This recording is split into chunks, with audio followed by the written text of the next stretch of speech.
আশা করছি সবাই ভালো এবং সুস্থ আছো।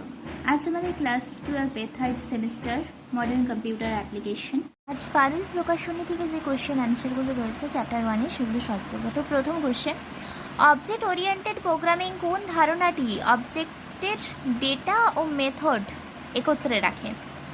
এনক্যাপসুলেশন। কম্পাইলার কি কাজ করে? এটি সোর্স কোডকে মেশিন কোডে রূপান্তর করে। ইন্টারপ্রিটারের কাজ কি? একটি সোর্স কোডের প্রতিটি লাইনকে সরাসরি এক্সিকিউট করা, এটাই ইন্টারপ্রিটারের কাজ। পাইথন নামটি কিভাবে নির্ণয় করা হয়েছে? মন্টি পাইথন ফ্লাইং সার্কাস নাম থেকে কিন্তু এই পাইথন নামটি নির্ণয় করা হয়েছে।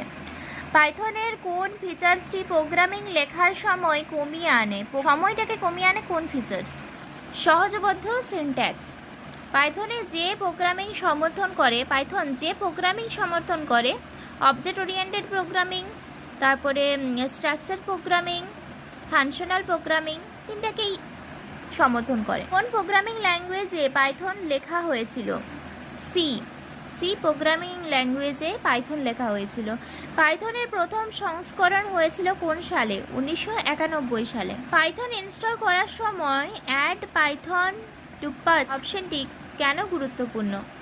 এটি পাইথনকে রান করার জন্য এনভায়রনমেন্ট ভ্যারিয়েবল সেট করে। পাইথনে কোন কমেন্টটি একটি নির্দিষ্ট প্যাকেজ ইনস্টল করতে ইউজ হয়? পিপ ইনস্টল প্যাকেজ নেম। আইডল কথাটির পুরো অর্থ কি? এটা কিন্তু ভিভি কুন্ডুর বইতেও ছিল, এই বইটিতেও রয়েছে। Integrated development and learning environment.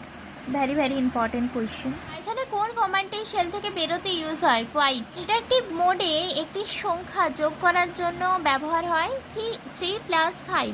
Script মোডে যে সুবিধাটি সঠিক দীর্ঘ প্রোগ্রাম সংরক্ষণ করা হয়ে থাকে এখানে। পাইথন কি আইডেন্টিফায়ার নিয়ে কাজ করার সময় কেস সংবেদনশীল? অ্যান্সার হবে হ্যাঁ। পাইথনে /n এসকেপ সিকোয়েন্সটি কি কাজ করে?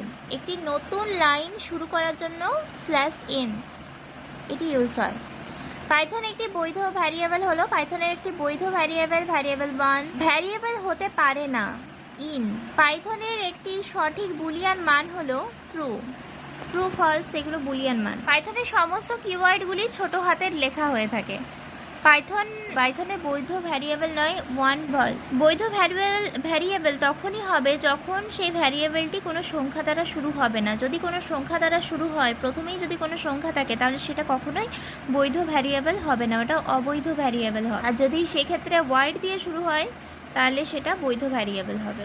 অর্থাৎ এখানে সংখ্যা রয়েছে, সেই জন্য এটা বৈধ নয়। এটা যদি ওয়ার্ড দ্বারা শুরু হতো তাহলে কিন্তু এটা বৈধ ভ্যারিয়েবল হতো। ডাইনামিক্যালি টাইপড এর অর্থ কী? ভ্যারিয়েবলের ডেটা টাইপ অটোমেটিক নির্ধারণ করা হবে, ওইটাই ডাইনামিক্যালি টাইপ। পাইথনে ভ্যারিয়েবল ডিক্লেয়ার হয় x = 5। এবার শূন্যস্থান পূরণ। পাইথন একটি free and open source programming language. পাইথনে ইন্টারেক্টিভ মোডে ইনপুট সম্পূর্ণ না হলে সেকেন্ডারি প্রম্পট দেখা যায়। পাইথন ডিফল্ট IDE হলো আইডেল। সরাসরি মান অথবা এক্সপ্রেশন হলো rvalue এর একটি উদাহরণ। পাইথনে একটি ফাংশনকে ডিফাইন করতে ইউজ হয় def। বিবৃতি 1-এ বলা হয়েছে পাইথন একটি কম্পাইন্ড ল্যাঙ্গুয়েজ। বিবৃতি 2, আইডেল শুধুমাত্র উইন্ডো প্ল্যাটফর্মে ব্যবহৃত হতে পারে। দুটো বিবৃতি কিন্তু ভুল। বিবৃতি 1-এ বলা হয়েছে লিটারাল হলো ডেটার মান যা প্রোগ্রামে সরাসরি ব্যবহৃত করা হয়, এটা সত্য। বিবৃতি 2, নন হলো একটি বুলিয়ান লিটারেল, এটা একেবারেই ফলস। বুলিয়ান লিটারেল হলো নন একটি স্পেশাল কি, আর বুলিয়ান লিটারেলের এক্সাম্পল হচ্ছে ট্রু এবং ফলস। পাইথনে ভ্যারিয়েবল ডিক্লেয়ার করার সময় ডেটা টাইপ নির্ধারণ করতে হয় না, সত্য কথা। বিবৃতি 2, কোনো ভ্যারিয়েবল যদি ডিক্লেয়ার না হয় এবং তাকে ব্যবহার করা হয় তাহলে পাইথনে একটি নেম এরর দেখাবে, এটাও সত্য। তাহলে দুটো বিবৃতি ঠিক রয়েছে। ডান স্তম্ভের সাথে বাম স্তম্ভ মেলানো। ফার্স্ট, এল ভ্যালু ভ্যারিয়েবলের নাম বা সমান এর বাম পাশে থাকে, সমান চিহ্নের বাম পাশে থাকে। নেম এরর ভ্যারিয়েবল ডিক্লারেশন না হলে ত্রুটি দেখতে পাওয়া যায়, এটা নেম এরর। ত্রুটি যেটা ভ্যারিয়েবল ডিক্লেয়ার না হলে যে ত্রুটি সেটাই নেম এরর, তখন নেম এরর দেখায়। এবার ডিক্লারেশন মেমোরির নির্দিষ্ট স্থানে ডেটা সংরক্ষণের ঠিকানা। আর ডাইনামিক টাইপিং এটা একটা ভ্যারিয়েবলের জন্য ডেটা টাইপ নির্ধারণের পদ্ধতি। Dynamic type